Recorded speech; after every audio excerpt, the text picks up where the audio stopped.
Good evening, Good evening. weakling scum, and welcome. You're not Doctor Doom.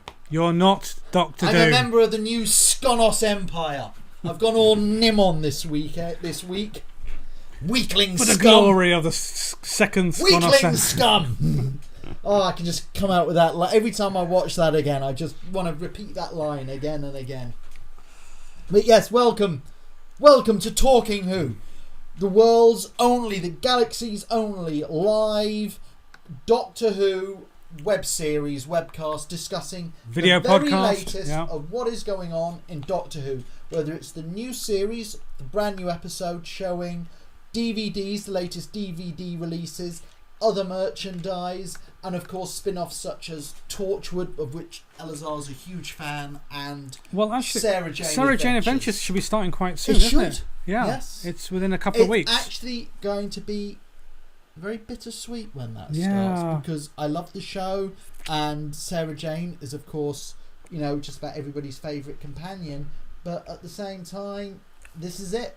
The last ever episodes. And it's going to be kind of like weird watching new episodes when you actually know that the star has deceased. Yeah, I know. It's going to be very, very sad. Yeah. I wonder if the cast will actually be able to watch it themselves. They'd just be too... I don't know. They'd be too emotional. I mean, it must be tough for them, but... Tweet us at Talking Who on your screens now. Mm-hmm. And of course, or come chat us in the message boards if I can get the message boards up and running. Yeah, Ustream.tv. Now Elisar's just put up there all the different various ways in which we have conquered every single form of internet that we can find. We've got our website, we've got our Facebook, Twitter, YouTube, Ustream, yeah, and Google Plus. Google Plus, by the way, has just suspended our account. Has it? Why? Well, because they don't seem to like the idea that we're using as those video guys account. Yeah. And they think that's not on, because you can't have 3 people on an account. Very, very strange. Anyway, we'll see. Hopefully they'll unsuspend us soon. I can't say. You can still follow us on Google Plus. But I'm a great believer of, if somebody has a brilliant idea, go away and let them benefit from that idea. Yeah. And if you create your own thing. And I hate it when faceless corporations try and and all Google Plus just seems to me is, oh look, Facebook's making a fortune. Let's move on there. Well, Google are in a very good position though, because they are after all the 65% most popular search engine. Facebook, but anyway, you've got MySpace, you've got Twitter, that's a discussion. Google Plus, Bebo. How many ways are there to go online and tell 20 billion people who don't care that you've just been to the toilet? Well, anyway, that's a discussion for another show, because we're here to talk about Doctor Who, and we've got some news. So they released some news about the Christmas special. Yes. Currently being filmed. It's being filmed. They're doing night shoots as we speak. How do I know that? I shall not say. But yes, they are doing night shoots as we speak. All I can say is watch Talking Who next week. Right, who's going to be in it? Guest cast includes Claire Skinner. Yes. Oh, bloody hell, I didn't see this. Bill Bailey's in it. Don't you like Bill Bailey? He's awful. Do you not like Black Books? No. Arabella Weir from The Fast Show and Alexandra Armstrong. So it's a very comedy-heavy lineup of actors. The whole point of the Christmas special is it's not something really for the hardcore fans. It's something for everybody, including the people who don't normally watch, because the Christmas special always gets the biggest ratings. Yes. It's the number 1 show literally I think last Christmas it was the number 2 show just after Come Fly With Me, and the Christmases before usually it's number 1 or number 2. It's one of the most popular things, and a lot of people watch it then, and it's a great way of getting more people to watch Doctor Who. And so you can't do something which is steeped in continuity, and plus, people have just had their Christmas pudding. Indeed, absolutely. So you just want something standalone, that's Christmassy, standalone, fun, and hopefully Amy Pond in a short skirt. But or Kylie Minogue, but she was turning up. But another World War II set story. Yes. Too much World War II? Well, what's the obsession with World War II? You've got all of time and space, but somehow World War II Earth seems to be the only place that this TARDIS can go now. I've always found that when the BBC does science fiction on Doctor Who, when they go to an alien world, even now, Yeah. with its huge budget and everything, it's always a bit dodgy. Not as dodgy as it was in the past. But when Doctor Who goes into Earth's past, suddenly Doctor Who is one of the best looking shows on television. The BBC just have a knack for doing period look. Yes. And also, there's always been this strong connection, whether it's Quatermass or Doctor Who or Blake Seven, or through literature and comics and everything. There has just been this strong connection between British science fiction and World War II.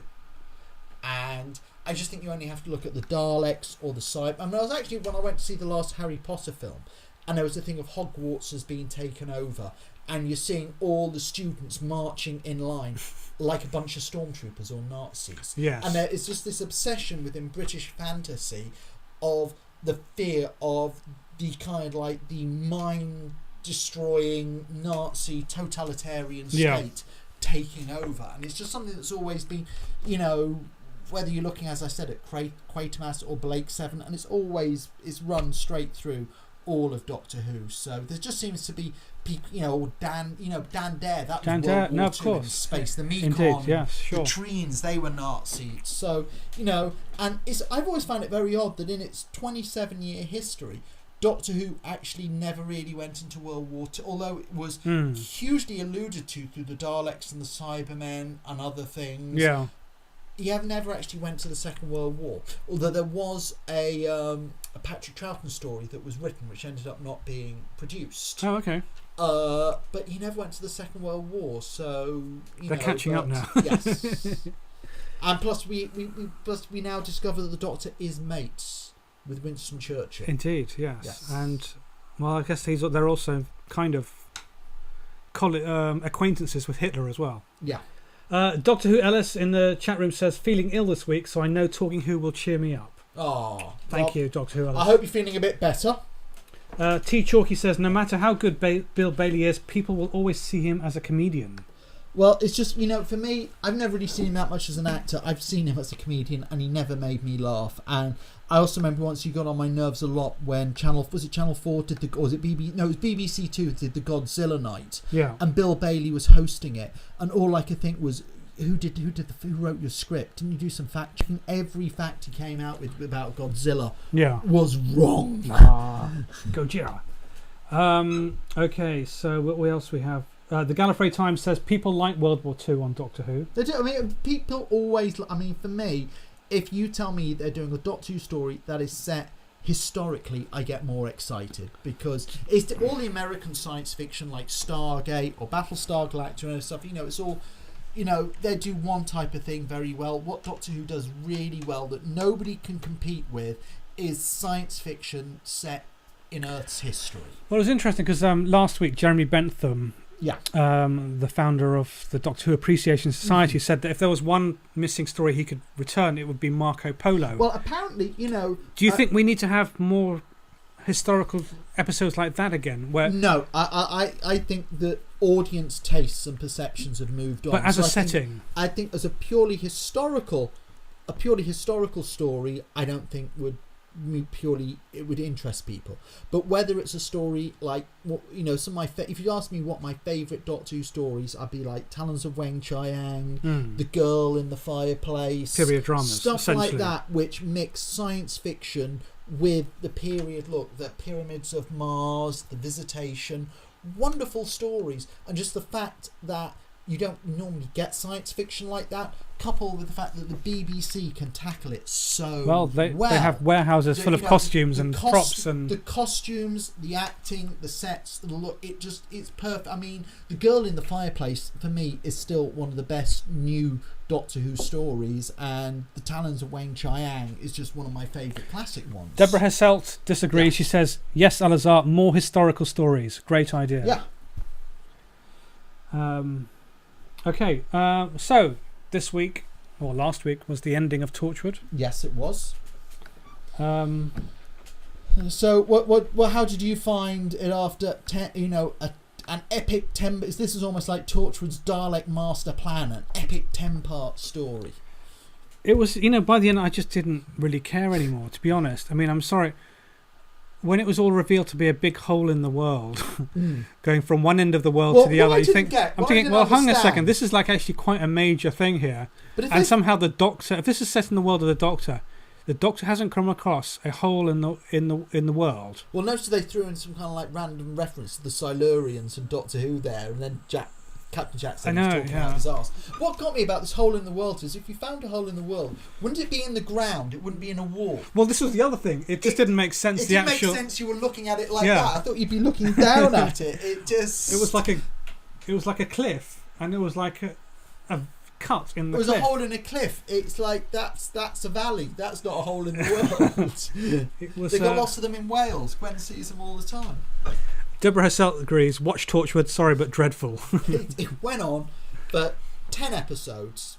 We had 10 episodes of it, and really it was a 5-part story. There was a whole lot of... Do you think too many writers trying to get there? I don't think there's too many with the problem. I think the problem was that they were trying to do it across 10 episodes, which was too much. I think the story was stretching out. I think this isn't what Torchwood was about, dealing with alien technology and having exciting gizmos and so forth, and really wasn't really anything of that. And it just, I don't know, I just got tired of it. Indeed, the concept of Torchwood was essentially taken from Buffy. It's like the rift is in Cardiff, in this particular one place. Yeah. And because it's there, things are leaking from other parts of the universe, from the other parts of the galaxy. Aliens are somehow getting through, or technology is coming through. But then when you take it away from that, then really it isn't Torchwood anymore. You've got Torchwood characters, but they're sort of Torchwood characters in a different TV show, which didn't fit. It didn't work. I think Gwen was just wasted. It's just they didn't know what to do with Gwen. Well, I almost felt like you could have taken the first episode and then that episode when they get on the plane, and then jumped straight to when our visitor turned up in that car. Yeah. And you could have cut everything that happened between that.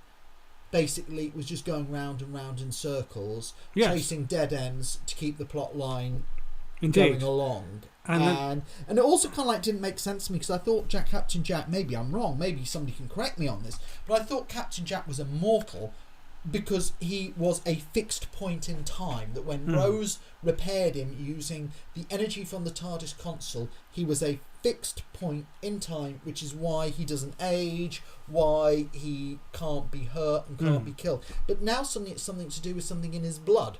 And if you just give somebody a blood transfusion, they're immortal. Or if you just throw his blood in a crack in a wall, which is actually the world, suddenly everybody becomes immortal just like him. It didn't really make a lot of sense to me. No, indeed, yeah.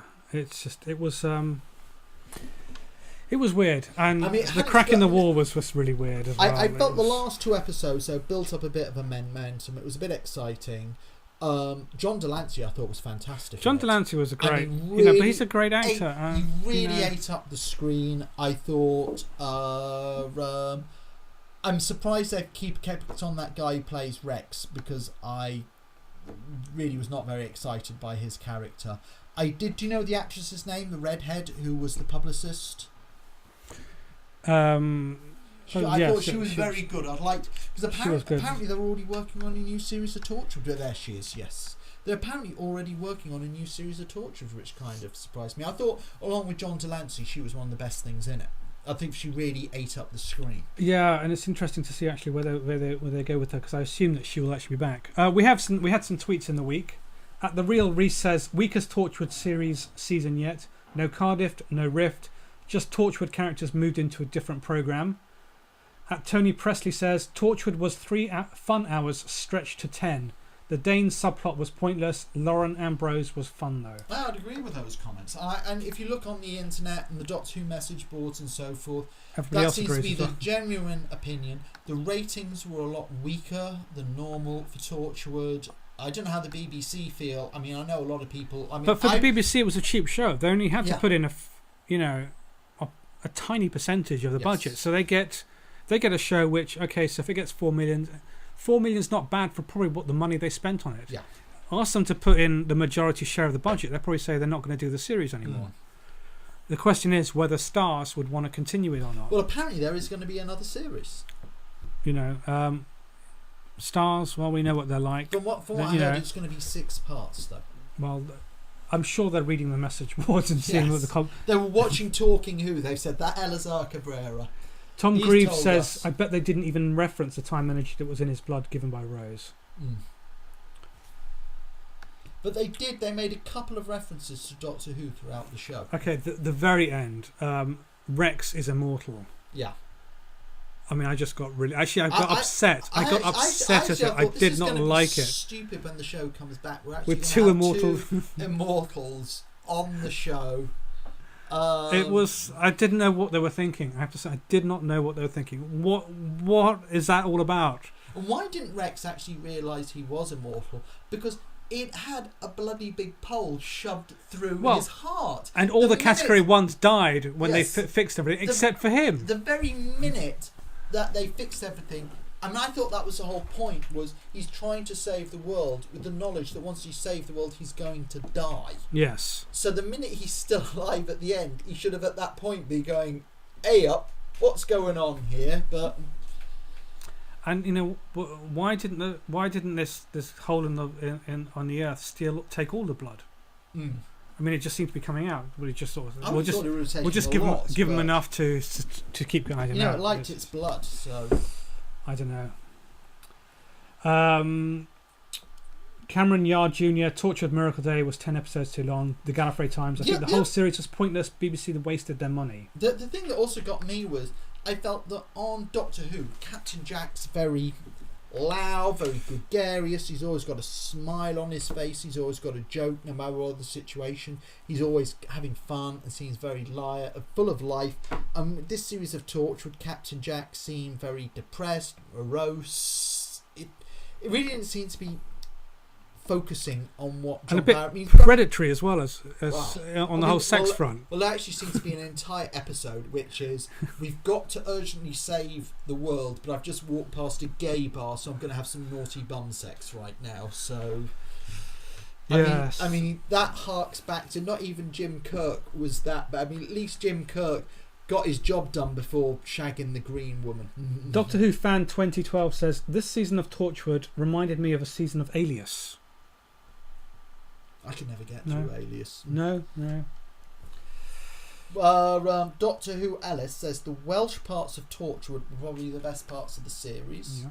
I have to say, there was something as somebody viewed previous Torchwoods where you almost felt this sense of thank God when Kai Owen and PC Andy turned up. It kind of like you suddenly felt you were back in the territory of the proper show. But actually...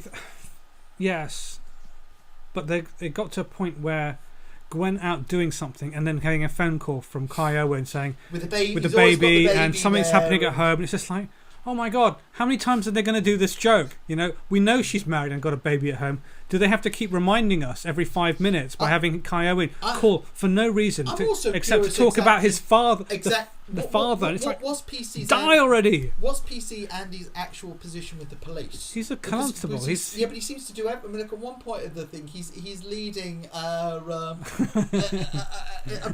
attack on the house, which is, you know, a quite specialised thing in the police. But he just seems to be a PC plod constable who just seems to be a jack of all trades within the police force. Now he's CID the next week. Whatever Torchwood needs him to be within the police force, that's what PC Andy is. Okay, I think we've spent enough time talking about Torchwood. I don't want to bore the audience.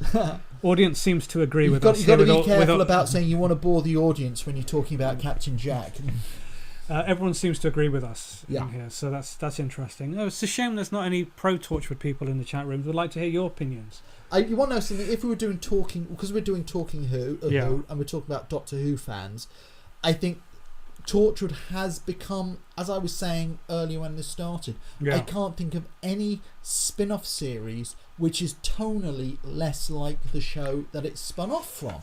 And I think if you're a Doctor Who fan, if you're a huge fan of the show, what attracts you to Doctor Who would actually probably put you off Torchwood. If we were doing a show called Talking Torchwood, we may be getting a more 50-50 kind of response. But the type of people who like Doctor Who are not going to like what Torchwood is now.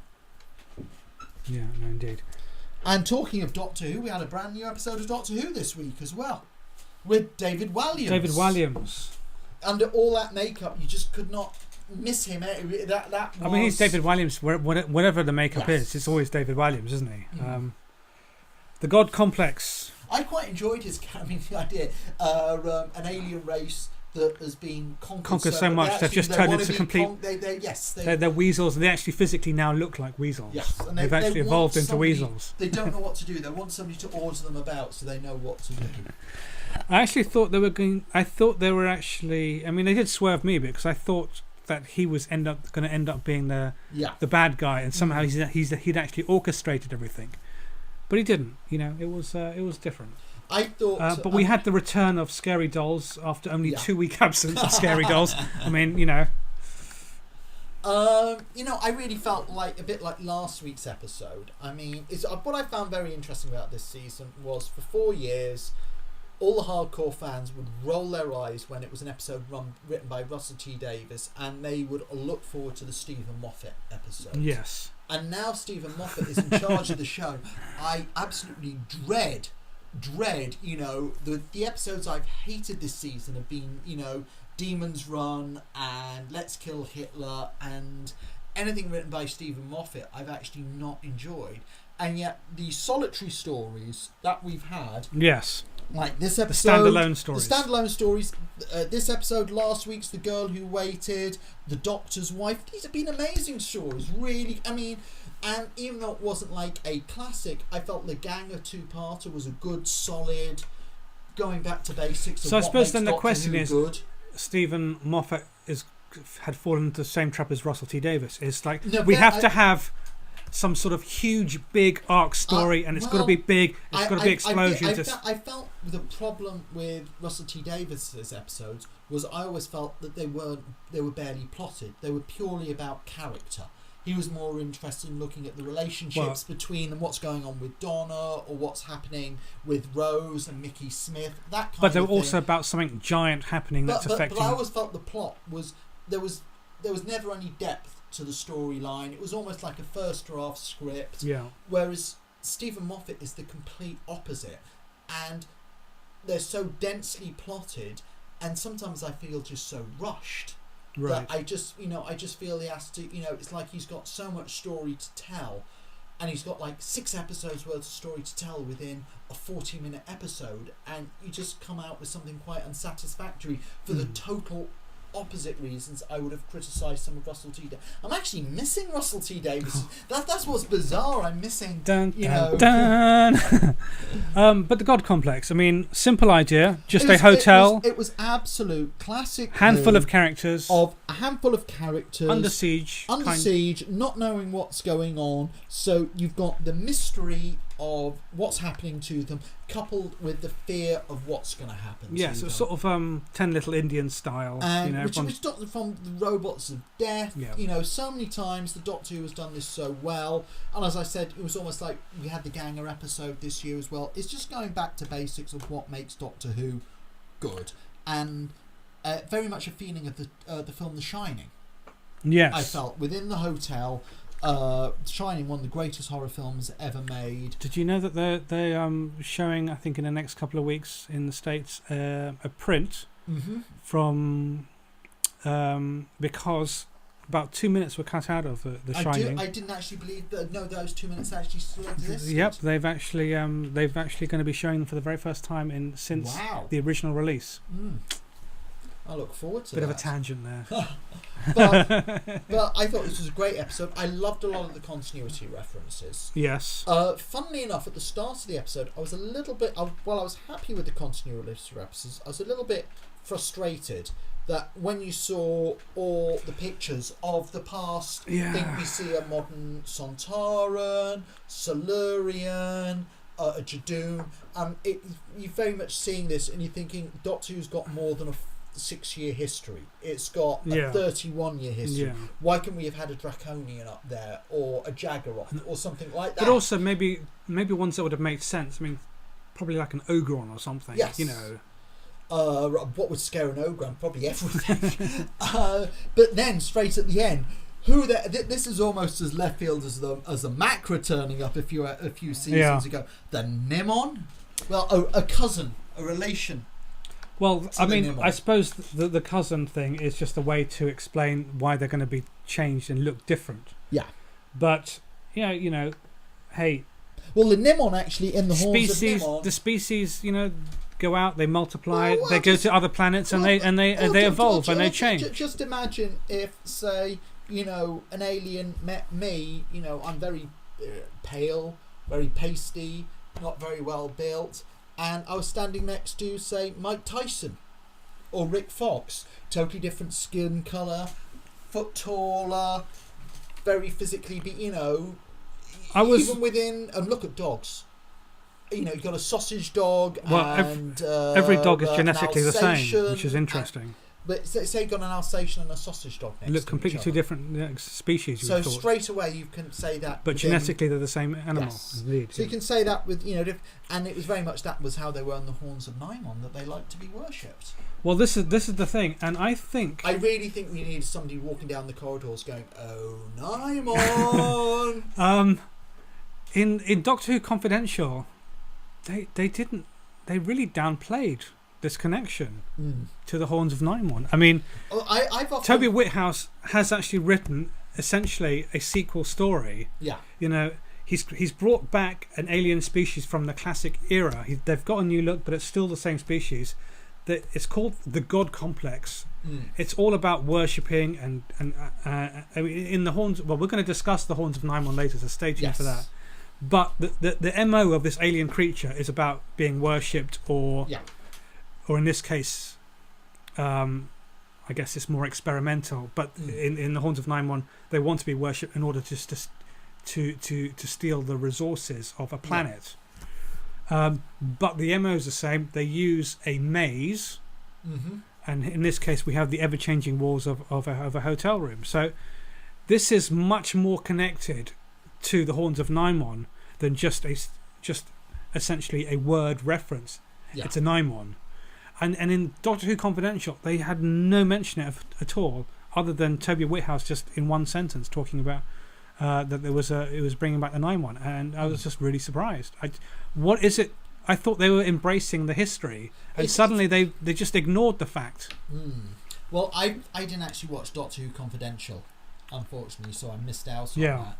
But I do find BBC has very much 1 minute they are embracing the continuity of Doctor Who, and the next minute they're not. I mean, last season, the amount of continuity references to Doctor Who. I mean, in Matt Smith's very first episode, we have a montage of clips of every past Doctor.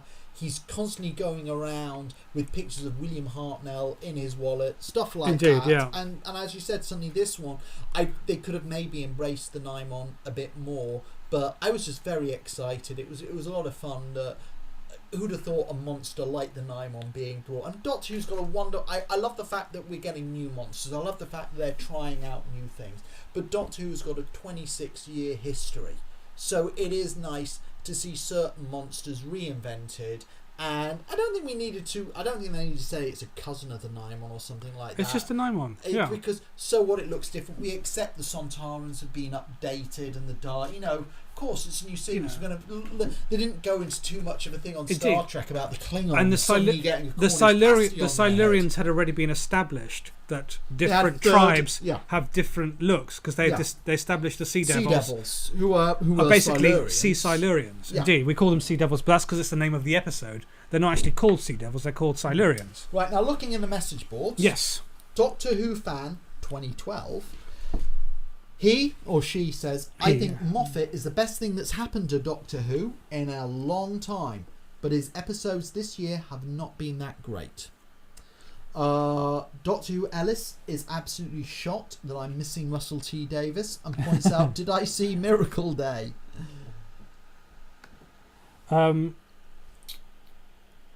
The Gallifrey Times says they should have had older monsters on the. I think that's in reference to the wall of people who died. I mean, I don't think it would have hurt just to have one and an Ice Warrior or a Draconian, one of the ones which had a good look to it. Because there's actually, and we were discussing this with Jeremy last week. I will actually say there's about 5 or 6 monsters that appeared on Doctor Who whose look of how they were executed will stand up against anything that is produced on the show right now.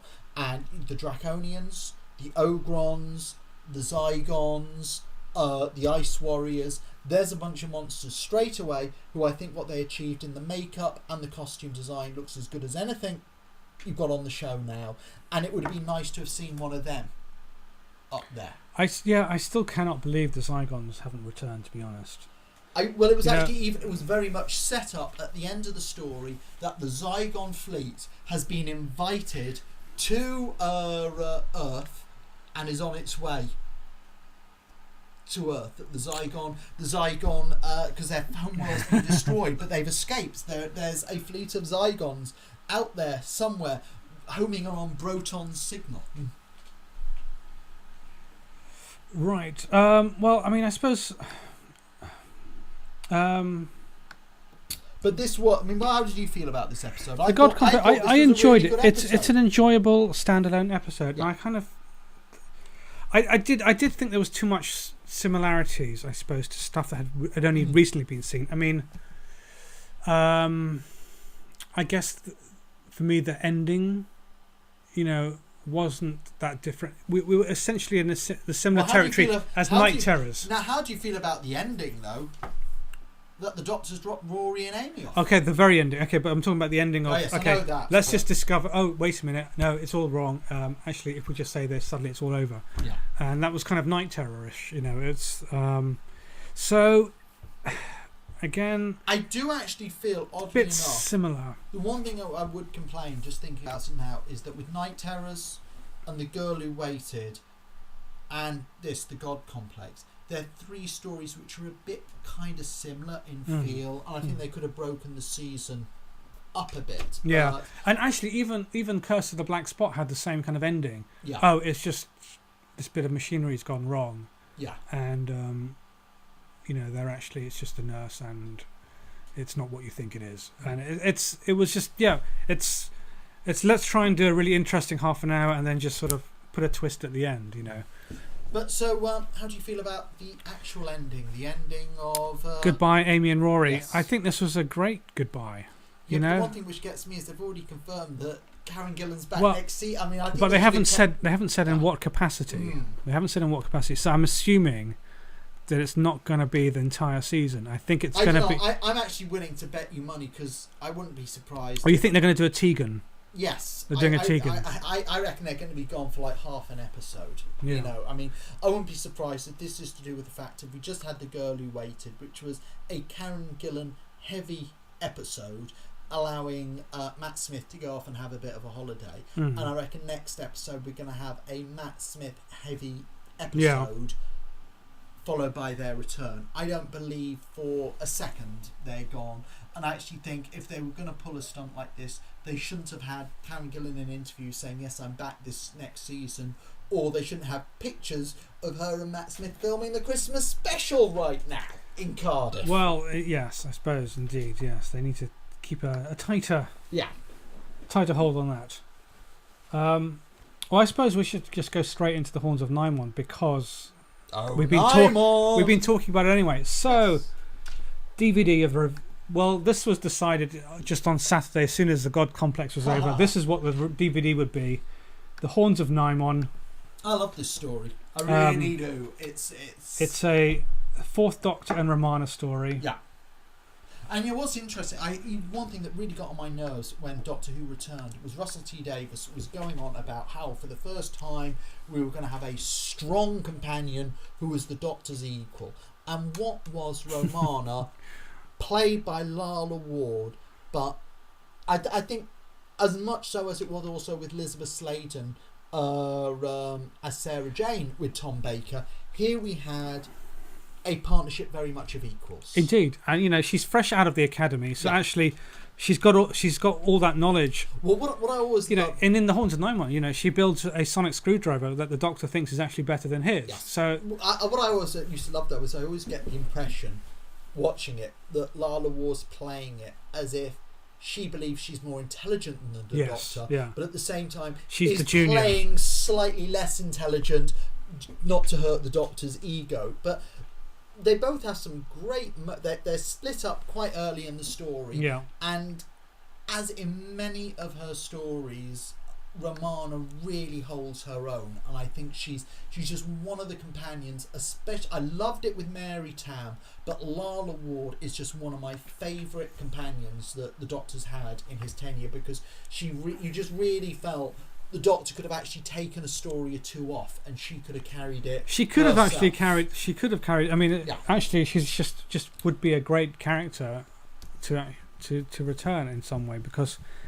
Well, there's a lot of debate in David Tennant's last story, that mystery woman. Yeah. Was it the Doctor's mum? Was it Susan Foreman? Or was it Romana? That was the Well, big debate I still among think fans. she's lost in E-space somewhere with Yeah. with her version of K9. Well, you do know Big Finish did a series of audio plays in which she becomes the president. She comes of back, Gallifrey. doesn't she? Yeah. Yes.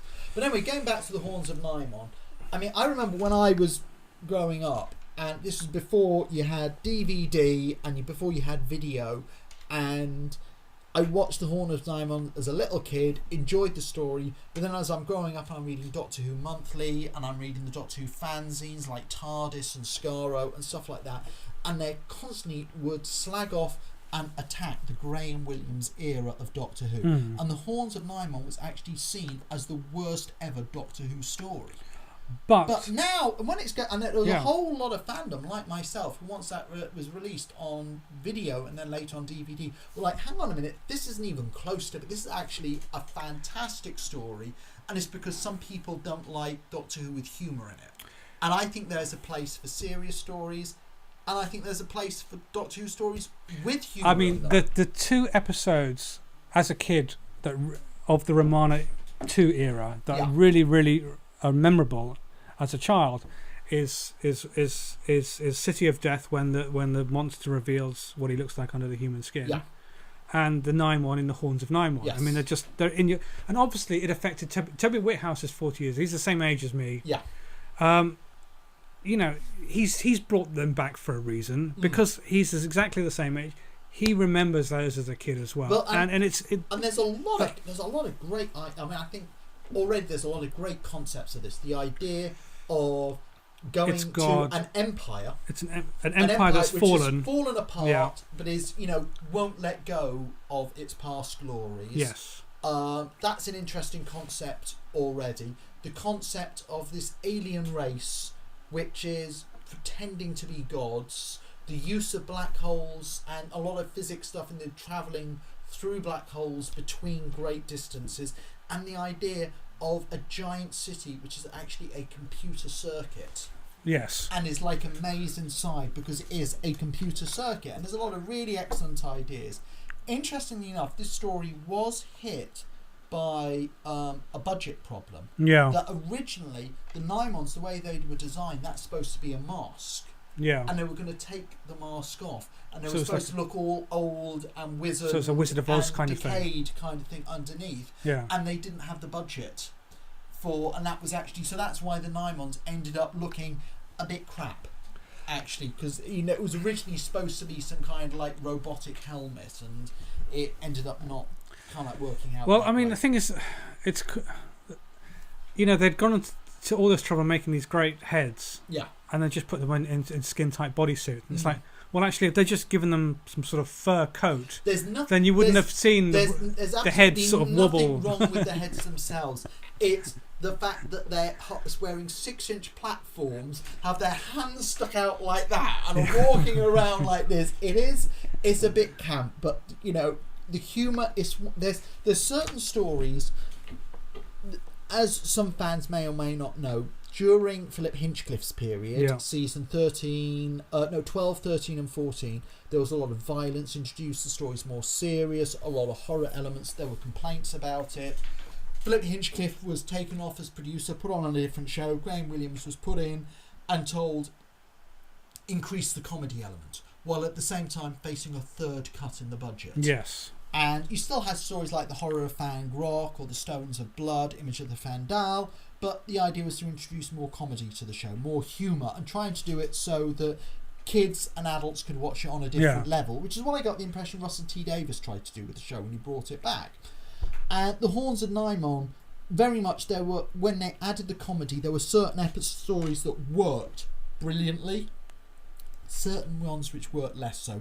I don't think doing a Dalek humorous story like Destiny of the Daleks really worked. Yeah. I don't think The Nightmare on Eden worked, but City of Death, amazing story, and I love the Horns of Nimon. I think it's a great story, and there's it's just literally, it's one of those ones which once you've watched it, you're just quoting it non-stop. Indeed. You know, I mean, his death scene. What's Graham Crowder? Is it his death scene? But do you think as a soul lead? Do you think audiences who haven't necessarily watched much of this era would actually like his acting in it? Because he's very over the top. I think he's over the top because at the same time. He's talking like this all the time, and it's but it's not. I don't think it's a bad acting. I think it's and I actually bought much more into his performance as Soldy than the other week when I was watching Paradise Towers and Richard Breyer's atrocious performance as the caretaker, especially when he became zombified.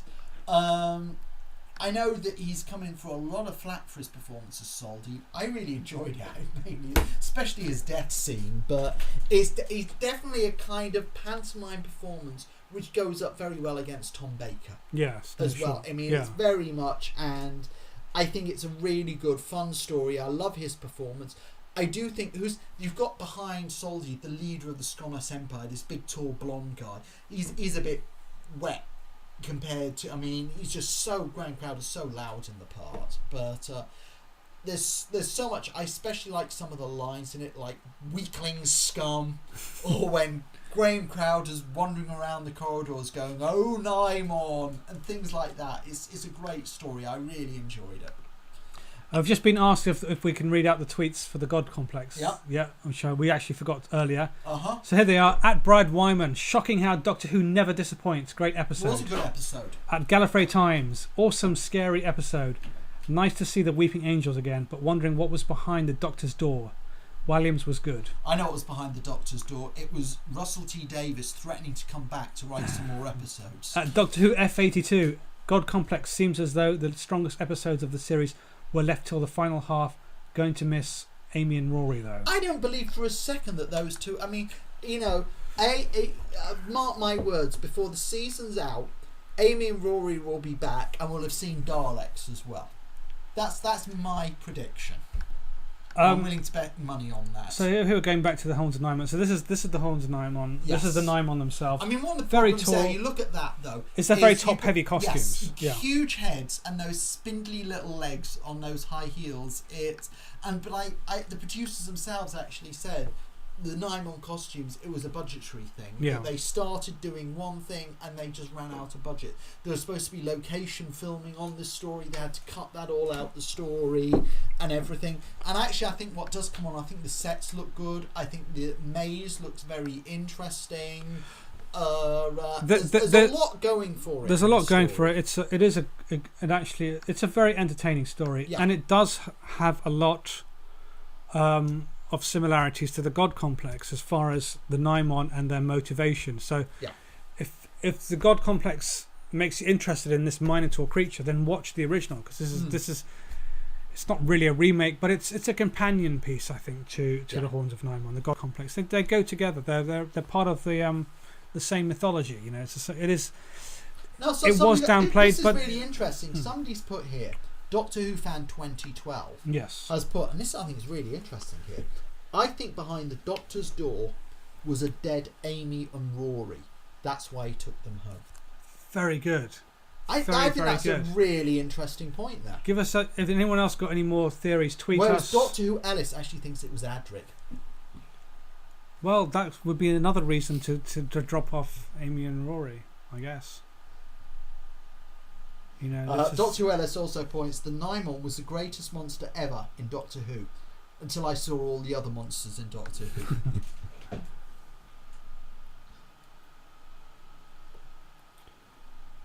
Okay, so I recommend this DVD. It's. And as with all the DVDs, well, actually, it actually comes in a box set. It's a box set. Yeah. One of their things, and actually these box sets actually work out as very good value for money, because they're actually cheaper than buying 3 stories individuals. Separately. Yeah. Although, if you notice, there's a kind of they do 2 things. It's either stories which go together, Yeah. Like the East Space trilogy or Frontier of Space and Planet of the Daleks. But when you've got something like this, when there's a very tenuous link, or like the Cybermen box set or the recent bizarre Earth Story box set, you almost feel like it's a couple of crap stories they've thrown together because people aren't gonna stuck with a really good one. Buy it. Yeah. But it actually works out. These box sets are usually great value for money because I think I got this for like 30 quid, whereas this stories are normally £15. That's like £15 saving on it. Although the theme is supposed to be myths and legends, myths and stuff like that, they're all very. I mean, the Horns of Nimon is very much. It's got its tongue in its cheek. Yeah. It's a good adventure story, but it's got a lot of humour to it. You've then got what's the Jason and the Argonauts one? Name's escaping me for a second on that one. Pull up the covers. Underworld. Underworld. Yeah. Underworld. Underworld. Underworld's a much more serious kind of adventure. Yes. Which starts out, for the first 2 episodes, you've got some fantastic model work, some great sets, great special effects, and it all falls off into this CSO nightmare after that. I actually remember hating the story. Really? I thought it was one of the worst ones. And yet, when I watched it now, I think I said this before, the odd thing about some of the Doctor Who bad special effects, which we thought were bad at the time, now when you watch them, it also oddly feels like an artistic choice they've made. There's something about them that actually work now in a way that it doesn't say on a lot of other shows like Blake 7 or Star Trek, where some of the stuff looks dated. Some of the Doctor Who stuff, it just looks like they've gone for like this Art Deco kind of stylistic choice. The John Pertwee, the Time Monster on it, is a very average John Pertwee story. I felt not one of the better. I mean, it's got a great performance by Roger Delgado. It's got the Master. What more can you want, really? The Master's brilliant, but it is. And Ingrid Pitt. Ingrid Pitt. I mean, great. You know, if you're a Hammer horror fan, that's Countess, who actually she returned to fight the Silurians and the Sea Devils in. My own pet worst Doctor Who story ever, and she actually was writing a Colin Baker story at one point, which pretty much got lost in the whole season. The missing season debacle kind of thing. But she was actually going to write a story for Doctor Who. Someone's just said that Emma Caulfield's in the chat room. Is that true? Is Emma Caulfield's in the chat room? Hello, if you are. If you are, Emma, come back and do some more conventions for me someday. You missed your review of Bandwagon. That was earlier on in the show. Yes. It was a previous show, but it'll be on YouTube in the next half an hour. So anyway, yes. Go for it. One thing to talk about as far as Romana is her fashion. Oh, yes. Isn't she just the most fashionable companion? A trip to Paris with Lala Ward in a school uniform. No wonder Tom Baker ended up marrying her. I do like these outfits when she does her sort of her female version of the Tom Baker outfits, you know. Well, what I also liked was that her outfits were kind of loud, they were very feminine, but at the same time everything she wore was strangely practical. Yes.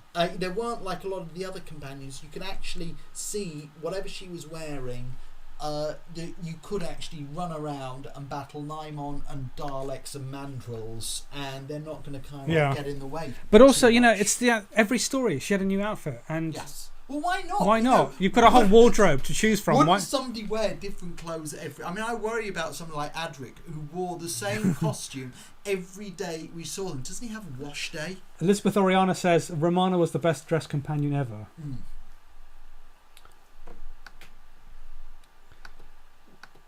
Is okay, hold on a second. We're just trying to got a lot of comments in the chat room to catch up with here. Okay, right. So I've got for Phanoptica some this is awesome news on the new Guinness World Record. Everybody, we have a new Guinness World Record holder. His name is Rob Hull. He owns 571 unique Daleks. Yeah. None of them are the same. 571 different Daleks. You know. Which is amazing to think that somehow 571 different Daleks have actually been made. I don't know what's sadder, buying 571 Daleks or counting the number of unique ones you have. But apparently, he's not a Doctor Who fan and has never watched the show. He said he hardly ever watches it. Yeah. Just he likes Daleks for some reason. He just loves the Daleks. He's not a fan. They're classics. They're absolute classics.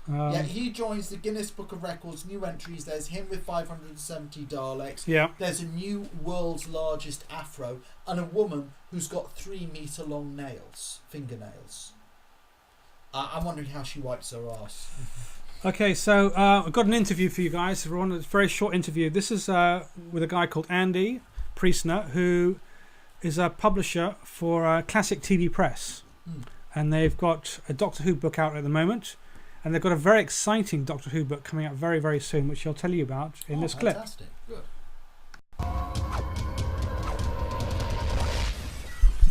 We're here at the London Film and Comic Con here with Andy Priestner of Classic TV Press. Do you want to just tell us about what the company does? So we've been around for about 2 years. We publish books on classic TV series, past and present. So we started off in 2008 with a book on Secret Army, which I wrote. We've moved on from there. We've got a new book on Doctor Who, a book on Being Human, and we've got lots of other titles in the pipeline. This is something that you sell directly to fans. It doesn't necessarily go into shops. They do go into shops now. We've got a distributor, Gardeners, so they're available throughout the UK and beyond now. So tell us about the Doctor Who book. It's called The Pandorica Opens. Written by Frank Collins, who blogs as Cathode Ray Tube. It's a book that explores all of the 5th series of Doctor Who, so Matt Smith's first series, and it examines every episode in detail, looking at things like themes, characters, how things develop, plot lines, all that sort of stuff.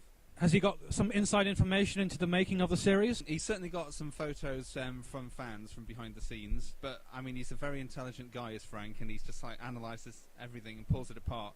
There's so many things that I didn't see when I watched it that he pulled out of it, and I was like, oh my god, yeah, lots of interesting ideas that I didn't see, but yeah. He's probably spotting the themes that are probably going to run through the whole of Moffat's era. Yeah, I think so, and he's very much interested in how Doctor Who's different now under Moffat, how it's moved on from Russell T Davies and what it actually is all about now, which is, it's quite a different series, isn't it? Also, you've got a book coming soon towards the end of the year by Michael E. Bryant, the director. Yeah, which is fantastic. Michael E. Bryant, who now lives in Europe, mainland Europe, and he's written 14 chapters already. It's going to be a long book, which is great news. He's sending a chapter at the week at the moment, so he's really prolific with it. And he's going to be examining all of his Doctor Who stories in detail. So there's chapters on Robots of Death, the Sea Devils, Colony in Space, which was his first one, which was a nightmare apparently, and also his other work, so Blake 7, Secret Army, Warship, all the other series he was involved in. And what I didn't know was that when he started off in Doctor Who, it was on Hartnell and Troughton. I'm sure a lot of other Doctor Who fans did know that, but certainly there's interesting things about William Hartnell in the book, and particularly about Patrick Troughton. He was there at the first costume fitting for Patrick Troughton, so he talks about that in detail, and the discussions about what he was going to wear, and so this really exciting bit sent a tingle at my spine as a Doctor Who fan. So we can expect to see maybe some stories that may not have made it into things like the director's commentaries. Absolutely, particularly about that early stuff. Yeah, so there's a lot of interesting new stuff in there to excite fans, definitely, yeah. And what is the website for fans to find you? It's classictvpress.co.uk. Thank you very much, Andy.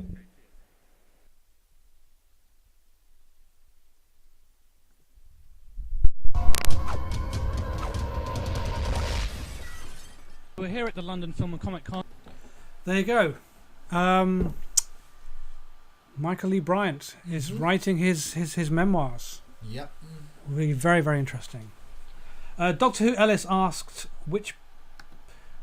that they want to watch some more classic Who, but which box set should they start off with? Box set. If you want to start off with a box set, I would say Revisitations 1. Yeah. Because you've got Caves of Androzani on that. Talons of Wang Chiang, probably two of the best all-time Doctor Who stories. Both of them have got piles of extras added. You've also got the Doctor Who TV movie with Paul McGann.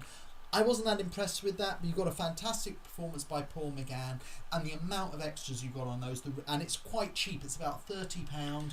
3 fantastic Did they stories. get the rights to the video diary that Sylvester McCoy did, which was released on VHS many, many years ago? I don't know. Can't remember on that. It'd be a shame if that just disappears, those ones. But that, if I was going to recommend any individual stories, the story I always recommend for somebody who's not a Doctor Who fan to try and get them into Doctor Who, as the best I always feel introduction for me, is The City of Death. Fantastic story. I was thinking that's a great story. It's actually the one just before the Horns of Nimon, isn't it? And it kind of brings you into what Doctor Who's all about. Time travel. Because there are some other there are some even slightly better stories, I would say, like something like Genesis of the Daleks, but that's very steeped in continuity. Or something like that. But I always say City of Death, if somebody's not a Doctor Who fan, hasn't watched Doctor Who before, that's the story that I would give them to introduce them to the show. And I just think that gets that's got it in a nutshell of everything that makes Doctor Who such a good series. And the Gallifrey Times says City of Death is now only a £5 on Amazon. How the hell could somebody not, for £5, the amount of enjoyment you're going to get out of the City of Death on DVD? And you want to know something? I'd love to see the Jaggeroth back. Yes, well, yeah. Although Scaroth was the last of the Jaggeroth. But it's time travel. Because, I mean, there would have been a perfect monster to have had on the wall of the hotel last week, the Jaggeroth. Yeah, absolutely. Because, I mean, that image of the kind of like the green tentacles of the face with the one eye in the centre, I thought it was a fantastic look to it.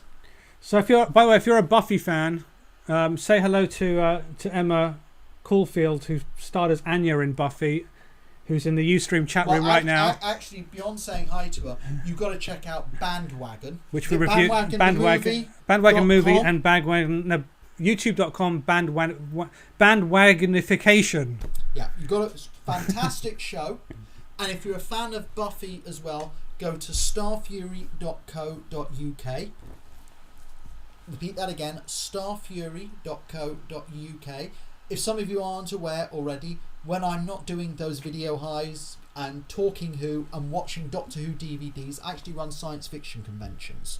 And this weekend I'll be putting on an event. We've got Eliza Dushku from Buffy, Claire Kramer from Buffy, Nicholas Brendan, Mark Metcalf, who was the Master, Georges Genty, who draws the comic, a whole pile of Buffy actors coming along.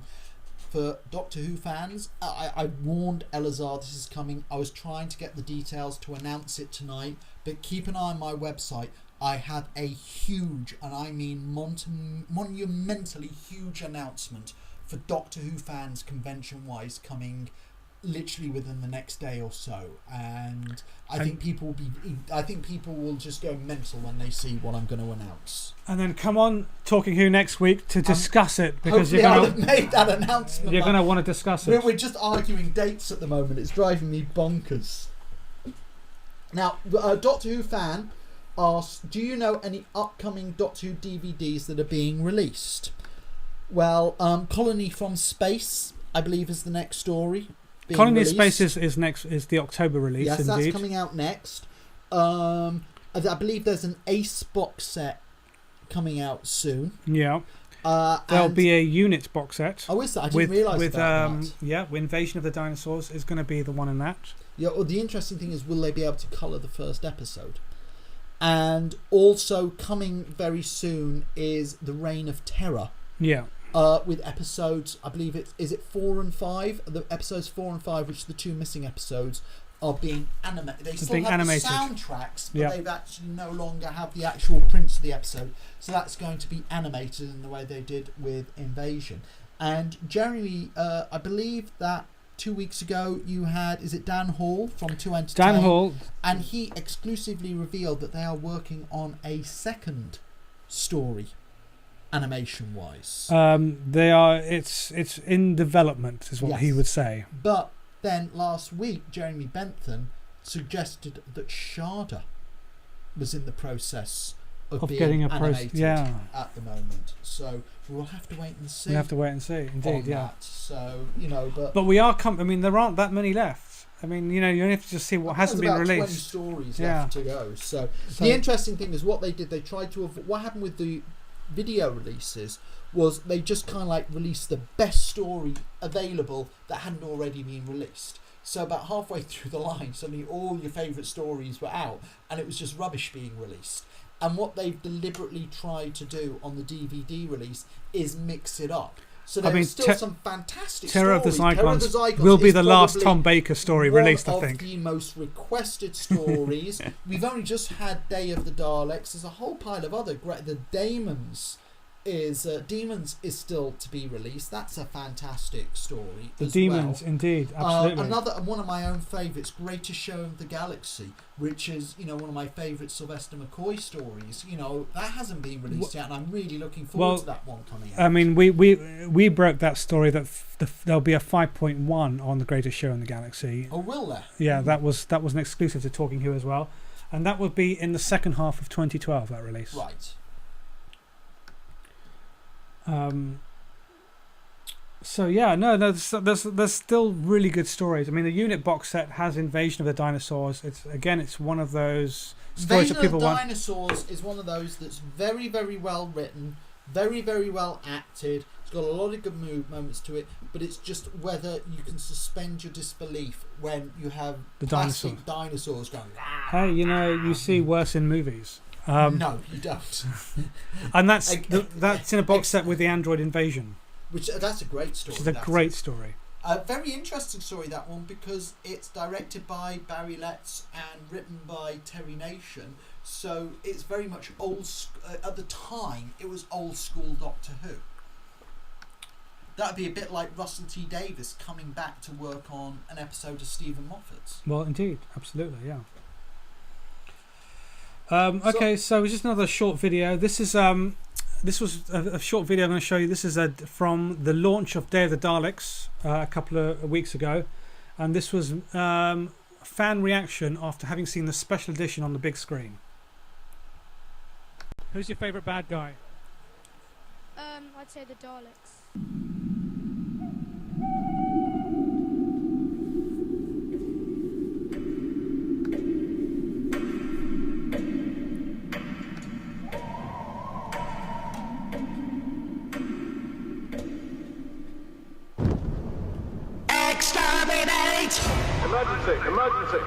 Emergency to all units, national HQs, stand by for a special announcement. The Daleks have discovered time travel. We have invaded Earth. We have changed the pattern of history. I haven't watched the original for a long time, quite deliberately really, knowing that this release was oncoming, so I think I'm going to have to watch both versions back to back. But no, it was fantastic, really slick and highly recommended. I want to know what you're doing here. He's the sworn enemy of the Daleks. He's the one man they're afraid of, don't you see? You are the Doctor. Now you are in our power. It's our only hope. Changing history is a very fanatical idea, The first time I saw Day of the Daleks, actually wasn't the first time around because I was only 3. It was always a bit of a letdown, the special effects, and especially the sequence at the end. They've done a fantastic job, a really, really good job. And as the guys were saying, it still looks of its time. So it's not over. They got the balance just right to get some good special effects in without sort of killing it. I thought it was really good, and I enjoyed the Daleks invading that planet. Have you seen much of the older Doctor Who? Yeah, because my dad's got lots of DVDs and stuff. How does this compare to other Doctor Who stories? A lot of action, which I enjoyed, with the Daleks and the creatures. We don't act quickly. Maybe too late. The Dalek Empire will spread through all planets and all times. Run, Doctor! Run! Benson calling Unit HQ. Benson calling Unit HQ. We just can't hold them, sir. Eliminate all humans. Exterminate them. Yeah, special edition was worth coming to see anyway. Definitely. About a year ago, I think was the last time I saw it. Yeah, video, obviously, yeah. I thought it was wonderful, great effects, it really enhanced the story. There was a couple of comments in there that the story was slightly more pacier, and I think where they've tightened it up, where they've sort of cut a few scenes and added some extra footage in, I think it just works really, really well. I really enjoyed it, and it's quite nice that so many people were laughing affectionately at some bits as well. I thought that just added to the whole thing. It's really, really good. Because you've got a classic Doctor, you've got John Pertwee, you've got Joe Grant, and you've got the Daleks, so I think it'll be a perfect jumping on point for new fans here. The way that they redid the final battle sequence to make it a battle sequence was very, very cleverly done. Very cleverly done. And I think it's a good one, actually, something like this for the kids who watch Doctor Who today, it's something which will draw them in a little bit more, because it can be quite tough going. Trying to get your child to sit through 4 25-minute episodes, which is a little bit slow and a little bit clunky. To have some good special effects in there to pepper it up a little bit, I think it'll be a good one to be showing the next generation as a little tryout for John Pertwee. So yeah, good job. Brilliant. If you have not got Day of the Daleks yet on DVD, what are you waiting for? It's great. I love the special edition. Yeah, it's fantastic. I thought the effects they added to it just really made that difference to it, and just it can now stand up against any other production. It just looks fantastic, and it just really works very well. If you recognise any of the Doctor Who fans in that video, tweet them, tell them about the video so they can come and watch themselves.